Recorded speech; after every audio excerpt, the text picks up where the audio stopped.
Welcome to the video lecture on the course Op-Amp and Linear Integrated Circuit. In this session, we will be discussing the topic of the bandpass filter. As the name indicates, bandpass filter, it allows a certain set of frequencies to be passed and the other frequencies are blocked or attenuated, we can say. In this part, we will be seeing as we know, a band pass filter is basically a frequency selector circuit. It allows one particular band of frequencies to pass and it blocks the other range of frequencies. Thus, the pass band is between the two cutoff frequencies, what we can say FL and FH, where FL is the lower cutoff frequency and FH is the higher cutoff frequency, where FH should be greater than FL. Any frequency outside this band is attenuated. So this is the basic part of a band pass filter. Further moving on to this particular technique, the band filter. And there are two type of bandpass filters which are classified based on the figure of merit or quality factor, what we call the Q factor of the circuit. The Q factor of a circuit or a system is a parameter which gives the relationship between the stored energy and the energy dissipated. Depending upon this Q factor, the bandpass filters are classified into two types. First one is for a Q factor which is greater than 0. If the Q factor or quality factor of a system is greater than 0, the band pass filter is called narrow band pass filter. The band pass in this case is very small. So this is mainly applicable where a more specified amount of frequency has to be selected. So as can be seen from the frequency response curve here, the difference between the higher cutoff frequency and lower cutoff frequency is very small. So which we term that the bandwidth there. The bandwidth is narrower. So it is only giving a passing a particular set of frequencies and other frequencies outside that band are being blocked, and there is a frequency FC at which the gain reaches its maximum value. So the gain is a maximum, the gain is given as AFT, which we call it as a center frequency. And the another thing here is higher the value of Q, narrow will be the passband and more selective will be the filter circuit. So this is one type where quality factor greater than 10, we call it as a narrow band pass filter. On the moving on to the other type, for Q, the quality factor which is lesser than 10, the band pass filter we call it as a wide band pass filter.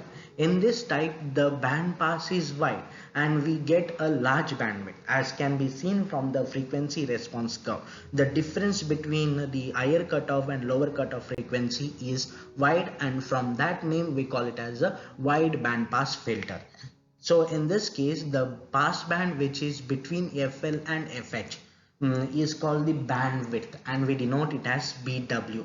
So bandwidth is denoted as BW, which is nothing between the difference between the higher cutoff frequency and the lower cutoff frequency. That is BW is equal to FH minus FL.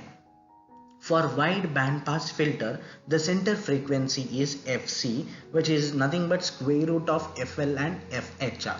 So this problem will not arise in the narrow band pass filter, because we get a center frequency at a particular frequency, the gain will be maximum. Taking the example of a resonance circuit.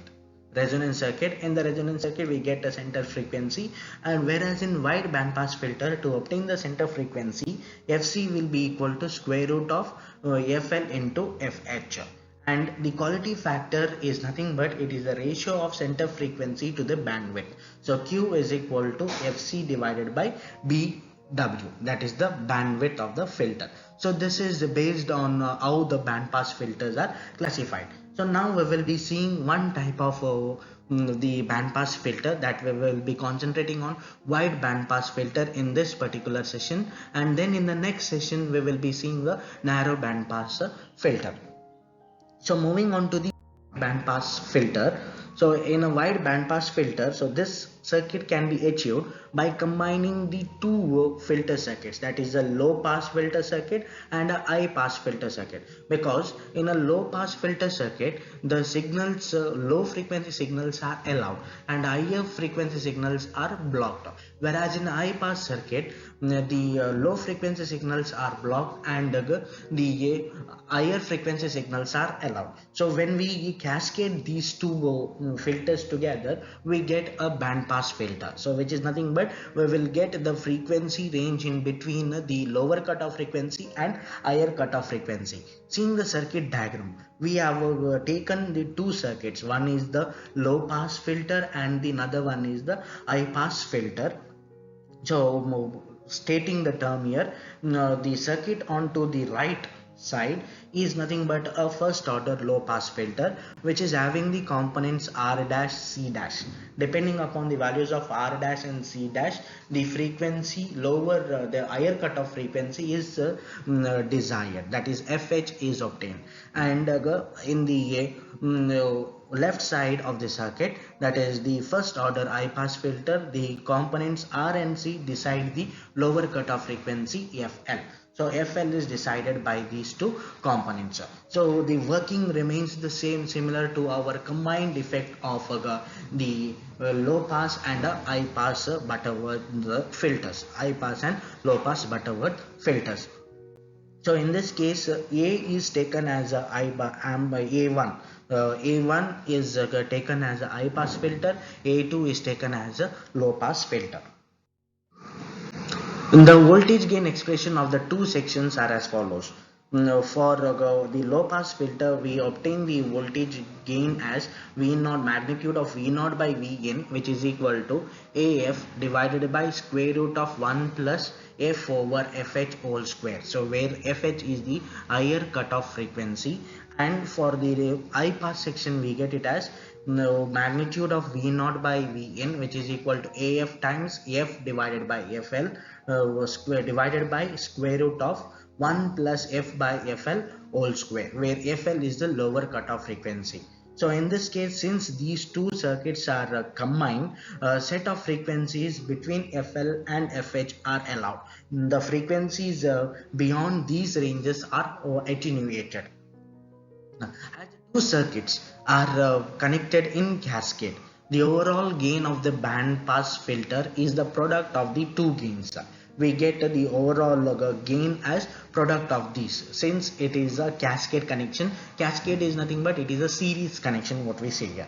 Therefore we get magnitude of V0 by Vn is equal to AFT times F by FL divided by square root of 1 plus F over FH whole square times 1 plus F over FL whole square, where AFT is nothing but A1 into A2, the gain of low pass filter and the high pass filter, where A1 is the gain of the high pass section and A2 is the gain of the low pass section. AFT is the total gain of the entire circuit. Now FH is the higher cutoff frequency, FL is the lower cutoff frequency. Drawing the frequency response for this, since it is a wide band, so for frequencies less than FL, the signals are attenuated, and for signals above FH, the signals are attenuated.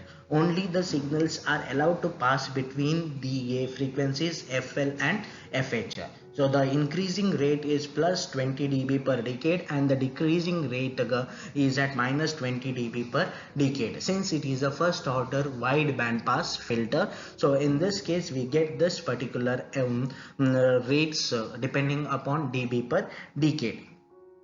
So overall here the bandwidth is nothing but the pass band is between FL and FH, which we get the bandwidth of the circuit BW, which will be equal to FH minus FL. So this is the overall working of the wide band pass filter.